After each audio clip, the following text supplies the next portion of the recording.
It is Sunday, March 19th, 2017. I'm in front of the Unitarian Church of Montreal. I'm engaged in my alternative spiritual practice of protesting against Unitarian Universalist injustices, abuses, and hypocrisy. And I've actually protested for a little over an hour now. We've already run through 2 half-hour segments of video, and we're on to the beginning of another half-hour segment of video, which I don't believe is going to go for half an hour, because I'm going to wrap this thing up sooner rather than later today. But I think I'll keep going for another 10 or 15 minutes or so. Had some very good interaction with David Rollert, who's the husband of the minister of the Unitarian Church of Montreal, Reverend Diane Rollert. David came out with his iPhone and he was filming me, which I think is just fine. I have no problem with members of the church filming me. In fact, I'd be very happy if they put the videos up on YouTube so people could see what exactly I'm protesting against. Good day, sir. So anyhow, we're going to continue our little protest here.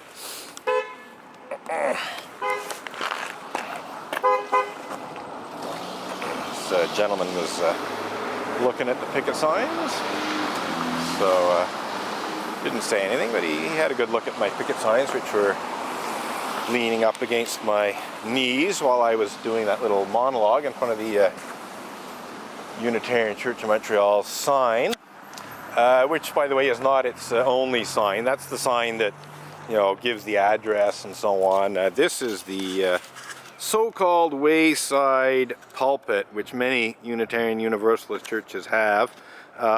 It's essentially a church sign that has, you know, a saying or something like that on it. It's often a quote, you know, from a famous Unitarian or Universalist, or it might be a quote from you know, non-Unitarian or non-Universalist you know, person, you know, like let's say Martin Luther King Jr. or something like that, Reverend Dr. Martin Luther King Jr., not to be confused with Martin Luther. Two very different people. But for quite some time now, for some months now, the Unitarian Church of Montreal has been displaying its pretty well worthless mission statement on its wayside pulpit.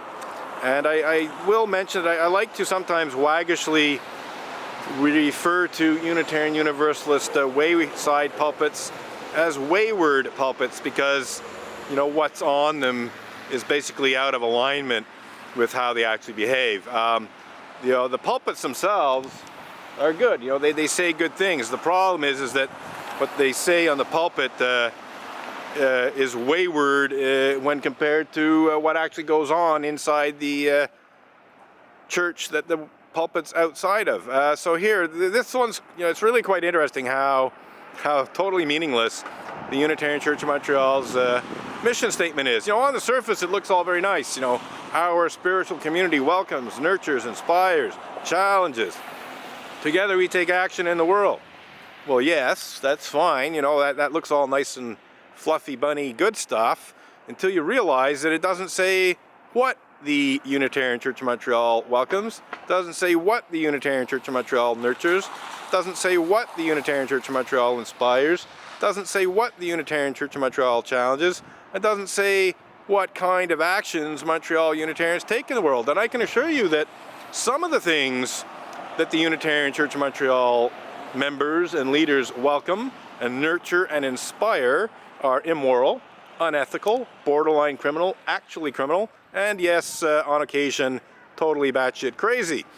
Doesn't sound so good anymore, does it? Oh, and in terms of what they challenge, well, you know, normally when you think of people challenging things, you think of people challenging things that are evil or, you know, immoral, unethical, stupid, and so on. You know, you think in terms of people challenging negative things. Kind of like I'm challenging the Unitarian Church of Montreal's worthless mission statement right now. But the fact of the matter is, Unitarian Universalists in general, and Montreal Unitarians in particular, actually challenge things that are good. They challenge people who complain about Unitarian Universalist clergy misconduct. They challenge my right to protest in front of the church. They, do all kinds of stupid things that are, in fact, challenging. Excuse me, a little little frog in the throat there. They challenge things that most people would see as being good behavior. And together, Montreal Unitarians take action in the world that is immoral, unethical, borderline criminal, actually criminal, and yes, on occasion, totally batshit crazy. Now, I'm not saying every action taken in the world by Montreal Unitarians is immoral or unethical or criminal or borderline criminal or batshit crazy, but some of them are. There's no question. I could write off a list of things that Montreal Unitarians, actions that Montreal Unitarians have taken in the world that are definitely immoral, definitely unethical, definitely borderline criminal, definitely actually criminal. And yes, I think most people would agree, that some of the things that I could, some of the actions that Montreal Unitarians have taken in the world can be reasonably described as batshit crazy. So we won't go into all the gory details. We've already done that to some extent. But I just like to remind people how totally worthless this mission statement is, because it really is so vague, that it can be interpreted in, certainly it can obviously be interpreted in a positive way, but it can also be interpreted very negatively.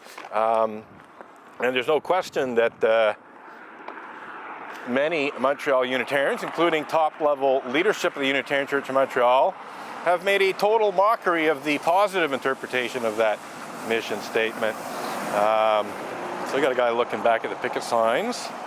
Just had a bus go by. So yeah, we're not going to keep this protest up too much longer, because it is Sunday, March 19th, and it is, in fact, the St. Patrick's Day parade today. And I do want to take in the St. Patrick's Day parade. I take it in pretty much every year. I might have missed a year or two, but as a rule, I'm there. The weather's nice. It's not too cold. So I'd like to, go and enjoy the St. Patrick's Day parade and get some nice photos and some video. So we're going to go and do that soon. Parade starts at noon, I believe. I don't have that much time to go home and get some cameras ready and head out again. But that's what we're going to do soon. It is actually quite quiet in terms of people entering the church now. The service started at 10:30. It's now probably 10:45 or something, or maybe even later than that. Maybe have a little time check here. Oh yeah, 10:51. So we're going to wrap this up in a matter of minutes. I believe there's a bus I can catch just after 11. Well, there's probably one even before that. But I think we'll aim for the good morning. It's always a good morning when you're accused of blasphemy by Unitarians. So this woman's coming to the Unitarian Church of Montreal and says good morning to the protester as a way of, being nice. Unitarian Universalists have got to be nice, even when being nice means totally ignoring serious injustices, abuses, and hypocrisy within your church. But anyway, when a person says good morning while I'm protesting outside the Unitarian Church of Montreal, I quite often respond in that manner in more or less detail, basically saying, well, it's always a good morning, it's always a good day when you stand accused of blasphemy in the 21st century by Unitarian Universalists, and not just, Unitarian Universalists in general, but specifically atheist Unitarian Universalists. I mean, the Unitarian Universalist religious community has a significant percentage of members who are atheists. It's not quite as atheist dominated as it was in the mid to late 20th century, and there's more spiritual God-believing people than perhaps there were 50 years ago when the Unitarian Universalist Association merged in 1961. At the time, I think there was very much a, in quotation marks, humanist, atheist community. There would have been, some Christian Unitarians, there would have been some Christian Universalists, there would have been some otherwise God-believing Unitarians and Universalists, but I think if you go back to the mid-20th century through to the 70s and 80s and so on, 90s, that in fact there were quite a lot of atheist Unitarian Universalists, and the Unitarian Universalists in Boston, top-level UUA leaders, who are guilty of accusing me of blasphemous libel. Oh, here comes Bob Wright. I haven't seen him in a while. Pretty sure it's Bob Wright, maybe not. Oh, it ain't. The guy looked somewhat similar to Bob Wright in terms of mustache and hat and so on, but no, it's not Bob Wright. Bob Wright, of course, is a Montreal Unitarian. But anyway, getting back to the atheists, the people who are most responsible for falsely accusing me of blasphemous libel are UUA President Reverend Dr. Peter Morales, who is definitely an atheist Unitarian Universalist, even an anti-religious atheist Unitarian Universalist, and the other person who probably has even more hands-on responsibility for hiring Stikeman Elliott barristers and solicitors, litigation lawyer Maitre Marc-Andre Coulombe, to falsely accuse me of blasphemous libel in legal bullying that seeks to hide such despicable crimes as pedophilia and rape committed by certain Unitarian Universalist ministers, is Kathleen K. Montgomery, who was the executive vice president of the Unitarian Church of Montreal for approximately 3 decades. She retired a year or two after she orchestrated the false blasphemous libel accusation against me, because as the vice president of the Unitarian Universalist Association, her job description included coordinating the work of the Unitarian Universalist Association's legal counsel. That's almost an exact quote from her job description. So Kathleen K. Montgomery was the top-level UUA leader who dealt with the lawyers that the Unitarian Universalist Association hired to do various things. And one of the things that the Unitarian Universalist Association hired lawyers for, and probably still hires lawyers for, is to cover up and hide Unitarian Universalist clergy misconduct in various ways, by, for instance, getting victims to sign confidentiality agreements. This was a very common practice in the past. I have very reliable testimony from people who know about these things that it was basically the Unitarian Universalist Association's policy to, good day, sir, to refuse to even take a complaint unless the complainant signed a confidentiality agreement.